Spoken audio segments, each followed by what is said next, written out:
டக்கு டக்குன்னு 5 நிமிஷத்தில் செய்யக்கூடிய ஒரு சூப்பரான தீபாவளி ஸ்வீட் ரெசிபி. பார்க்குறதுக்கு பால்கோவா மாதிரி இருக்குது, நெய் மைசூர் பாக்கு மாதிரியும் இருக்குதுன்னு நினைப்பீங்க.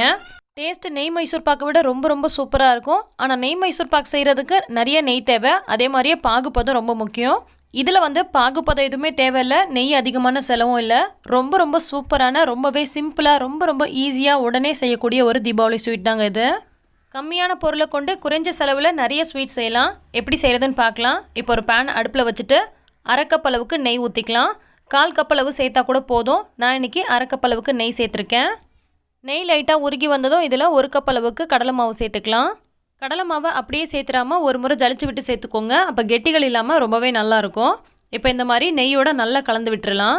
இந்த ரெசிபிக்கு சர்க்கரை பாகு எதுவுமே நம்ம காய்ச்சி தேவையில்லைங்க, அப்படியே சர்க்கரையை பவுடர் பண்ணி சேர்க்க போகிறோம். ஸோ நமக்கு சர்க்கரை பாகுப்பதம் அப்படின்றது தான் பெரிய விஷயமா இருக்கும். இதில் அந்த பாகுப்பதமே தேவை கிடையாது. 1/4 கப் அல்லது 1/2 கப் அளவுக்கு நெய் சேர்த்துட்டு, நெய் லைட்டாக உருகி வந்ததும் 1 கப் அளவுக்கு கடலை மாவு சேர்த்துட்டு இந்த மாதிரி மிதமான தீயில வச்சு கலந்துகிட்டே இருந்தீங்கன்னா ஓரளவுக்கு லைட்டாக கெட்டியாகி வரும்.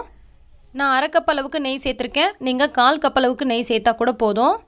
கண்டிப்பாக ஹை ஃப்ளேமில் வச்சு பண்ணக்கூடாது, மிதமான தீயில வச்சு இதை நல்லா கலந்து விட்டே இருக்கும் போது தான் இதோட பச்சை வாசம்லாம் போயிட்டு நல்லா சாப்பிட்றதுக்கு ரொம்ப ரொம்ப சூப்பராக இருக்கும்.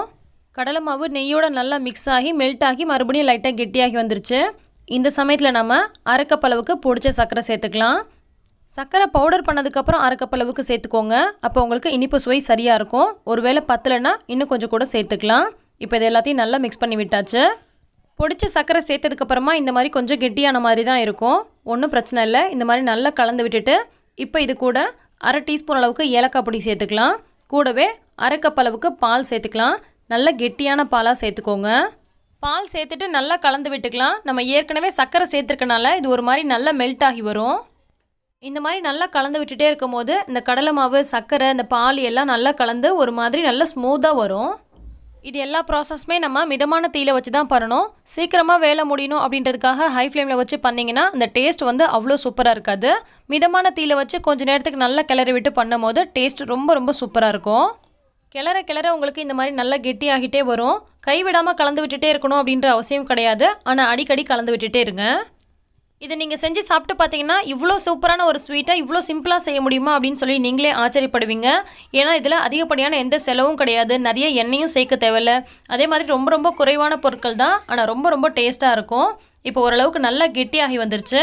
இப்போ நான் ஒரு கப்பில் பட்டர் பேப்பரில் கொஞ்சமாக நெய் தடவி வச்சுருக்கேன், அதில் இதை அப்படியே மாற்றிக்கலாம். ஓரளவுக்கு மிதமான சூட்டில் வந்ததுக்கப்புறம் மாற்றிக்கோங்க. கண்ணாடி கப்போ அல்லது சில்வர் பாத்திரமாகவும் இருந்துச்சுன்னா சூடாக இருக்கும் போதே மாற்றிக்கலாம். ஒருவேளை பிளாஸ்டிக் பாத்திரத்தில் மாற்றுறீங்க அப்படின்னா ஓரளவுக்கு லைட்டாக சூடு ஆறுனதுக்கப்புறமா மாற்றிக்கோங்க. இப்போ இந்த மாதிரி சேர்த்துட்டு ஒரு முறை நல்லா டேப் பண்ணி விட்டுக்கலாம். இதை நம்ம அப்படியே ஒரு 1/2 மணி நேரத்துக்கு ஃப்ரிட்ஜில் வைக்க போகிறோம். ஃப்ரிட்ஜில் வச்சிங்கன்னா நல்லா சூப்பராக செட் ஆகிடும். 1/2 மணி நேரம் போல் ஃப்ரிட்ஜில் வச்சு எடுத்தப்புறமா எப்படி இருக்குன்னு பார்க்கலாம். பாருங்கள், ரொம்ப ரொம்ப சூப்பராக நல்லா கெட்டியாகி வந்திருக்கு. இதை அப்படியே நம்ம ஒரு பிளேட்டில் கவுத்து விட்டுறலாம். மேலே லைட்டாக இந்த மாதிரி தட்டினோன்னா நமக்கு அந்த கீழே இறங்கி வந்துடும். நம்ம உள்ளே வச்சுருக்க பட்டர் பேப்பர் அந்த பாக்ஸோடவே ஒட்டியிருக்கு. இப்போ பாக்ஸை வெளியில் எடுத்துடலாம். பாருங்கள், அவ்வளோ சூப்பராக வந்திருக்கு. இதை அப்படியே ஸ்லைஸ் போட்டோம்னா அவ்வளோ சாஃப்டாக உள்ளே இறங்குது. பார்க்க அப்படியே நெய் மைசூர் பாக்கு மாதிரியே இருக்குது. டேஸ்ட்டும் பார்த்திங்கன்னா அந்த பால்கோவாவும் நெய் மைசூர் பாக்கும் சேர்ந்தா எப்படி இருக்குமோ அந்த மாதிரி ஒரு சூப்பர் டேஸ்ட்டில் இருக்குது. ஆனால் செலவு ரொம்பவே கம்மி. இதுவே நம்ம நெய் மைசூர் பாக்கு செய்யணும் அப்படின்னு சொன்னால் ரொம்பவே செலவாகும். ஸோ கண்டிப்பாக நீங்கள் இந்த மாதிரி செஞ்சு பார்த்துட்டு எப்படி வந்துச்சுன்னு எனக்கு கமெண்ட் பண்ணுங்கள். அப்படியே வாயில் வச்சதும் மெல்ட் ஆகக்கூடிய அளவுக்கு அவ்வளோ சாஃப்டாக ஸ்மூத்தாக இருந்துச்சு. நான் கட் பண்ணி வெளியில் கொண்டு வந்தோடனே ஆளுக்கு ஒன்றா எடுத்துக்கிட்டாங்க. ஸோ ரொம்ப டேஸ்ட்டான, ரொம்பவே சிம்பிளாக செய்யக்கூடிய இந்த தீபாவளி ஸ்வீட் உங்களுக்கு ரொம்பவே பிடிச்சிருக்கும்னு நினைக்கிறேன். பிடிச்சிருந்தால் லைக் பண்ணி மற்றவங்களுக்கும் ஷேர் பண்ணுங்கள். எல்லா புகழும் இறைவனுக்கே. நன்றி.